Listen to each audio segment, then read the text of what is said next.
नाबालिग का अपहरण, बलात्कार और हत्या के मामले में 3 को मौत की सजा। For water counts. SBM Gold's water tank is the most sustainable and durable water storage solution available. Our hashtag नाबालिग लड़की का अपहरण, सामूहिक बलात्कार और हत्या के मामले में 3 लोगों को मौत की सजा सुनाई गई है। जलपाईगुड़ी के पोस्को कोर्ट उस दोषियों को यह सजा सुनाई है जिन्होंने बलात्कार किया था। कोर्ट ने बलात्कार के दोषियों को मौत की सजा सुनाते हुए कहा कि यह अपराध दुर्लभतम श्रेणी में आता है। जलपाईगुड़ी के एक विशेष पोक्सो अदालत ने अगस्त 2020 में 16 वर्षीय लड़की के साथ बलात्कार और हत्या के 3 लोगों को मौत की सजा सुनाई। रहमान अली, जमीरुल हक और तामीरुल हक को यह सजा सुनाई गई है, जिनकी उम्र लगभग 30 से 35 वर्ष के बीच है। अदालत में 27 गवाहों की गवाही के बाद न्यायाधीश रिंटू सूर ने यह सजा सुनाई है। मामला 11 अगस्त 2020 का है, जब 16 वर्षीय छात्र अपने घर के बाहर से लापता हो गई थी। गुमशुदगी की शिकायत दर्ज की गई और एएसआई देवाशीष पाल के नेतृत्व में जांच के बाद 3 अपराधियों को गिरफ्तार कर लिया गया। उनके बयानों के आधार पर लड़की का आंशिक रूप से सड़ चुका 101 सेप्टिक टैंक से बरामद किया गया। पुलिस जांच में पता चला है कि 3 लोगों ने लड़की का अपहरण किया और उनका यौन शोषण किया। पकड़े जाने के डर से उन्होंने उनका गला घोंटकर उसकी हत्या कर दी और 100 को सेप्टिक टैंक में फेंक दिया। बाद में पोक्सो अधिनियम के तहत बलात्कार सहित अन्य धाराएं भी जोड़ी गई। फिर जांच सदर के तत्कालीन सर्कल इंस्पेक्टर दीपोजल भौमी को दी गई, जिन्होंने निर्धारित समय सीमा के भीतर जांच पूरी कर आरोप पत्र प्रस्तुत किया। सरकारी वकील देवाशीष दत्ता ने यह कहा है कि यह फैसला, जिनमें 3 आरोपियों को दोषी ठहराया गया है और मौत की सजा सुनाई गई है, जलपाईगुड़ी जिले के इतिहास में अभूतपूर्व है।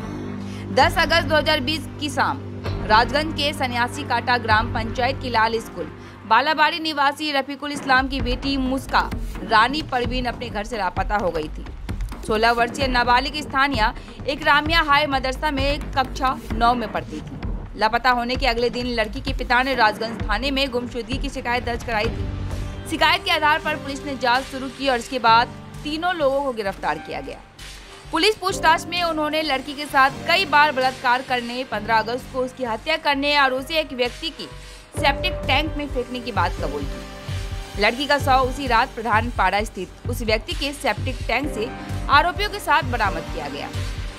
लगभग 5 साल के लंबे मुकदमे के बाद आज जलपाईगुड़ी विशेष पोक्सो कोर्ट के वकील रिंटू सूर ने आरोपियों को मौत की सजा सुनाई।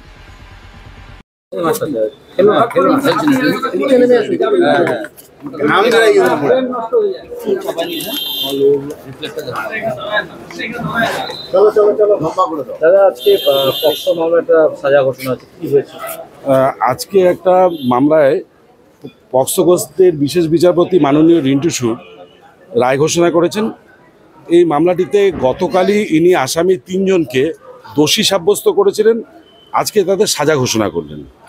এই কেসটা হয়েছিল রাজগঞ্জ থানায় 11/8 2020-তে একটা নিখোঁজ মামলা দায়ের হয়। 10/8 2020 সন্ধ্যাবেলা মেয়েটি তার বাড়ির সামনে থেকে নিখোঁজ হয়ে যায় এবং সেদিনকার তার বাড়ির লোকরা বিভিন্ন জায়গায় খোঁজাখুঁজি করবার পরও মেয়েটিকে যখন খুঁজে পায় না, 11 তারিখ তারা একটা মিসিং ডায়েরি করে। কিন্তু তারা বাড়িতে সেদিনকার রাত্রেবেলায় তাদের মোবাইলে একটা কল দেখতে পায়, যেটা তাদের অচেনা নম্বর। তারা মিসিং ডায়েরির মধ্যে সেই নম্বরটিও উল্লেখ করেন যে এই নম্বর থেকে লাস্ট একটা বাড়িতে ফোন এসেছিল, তারপর থেকে মেয়েকে আর খুঁজে পাওয়া যাচ্ছে না। তারপরে ঘটনার 2 দিন পরে মেয়েটি একটি মোবাইল থেকে তার বাড়ির এক আত্মীয়কে একটা ফোন করে তাই জানায় যে সে রহমান আলী বলে একজনের সঙ্গে রয়েছে এবং সে চটের হাটে একটা বাড়িতে তাকে আটকে রেখেছে। তার বাড়ির লোকরা সঙ্গে সঙ্গে ব্যাপারটা পুলিশকে ইনফর্ম করে এবং তারা চটের হাটে চলে যায় খুঁজতে, কিন্তু সেখানে তাকে খুঁজে পায় না। তারপর পুলিশ এই কেসে রহমান আলীকে এই কেসে আটক করে এবং রহমান আলী পুলিশের কাছে স্বীকারোক্তি প্রদান করে এবং রহমানের স্বীকারোক্তির উপরে এই কেসে জামিরুল বলে আরেকজন আসামিকে পুলিশ অ্যারেস্ট করে এবং তারা পুলিশকে এই ঘটনার কথা তারা স্বীকার করে এবং তারা তামিরুল বলে আরেকজন আসামির নাম এই কেসে তারা বলে। ঘটনায় দেখা যাচ্ছে যে এই 3 জন মিলে মেয়েটিকে বর্বরতার সঙ্গে বারংবার তাকে ধর্ষণ করেছে এবং তারপরে রাজগঞ্জের একটি নদীর ধারে মেয়েটিকে নিয়ে গিয়ে একজন আসামির গেঞ্জি দিয়ে তার গলায় ফাঁস লাগিয়ে তাকে হত্যা করে এবং বডিটি তথ্য প্রমাণ লোপাট করে দেওয়ার জন্য চেষ্টা করার জন্য সেই বডিটা নিয়ে গিয়ে একটি নির্গমান পায়খানা ট্যাঙ্কির মধ্যে সেই বডিটাকে ফেলে দেয়।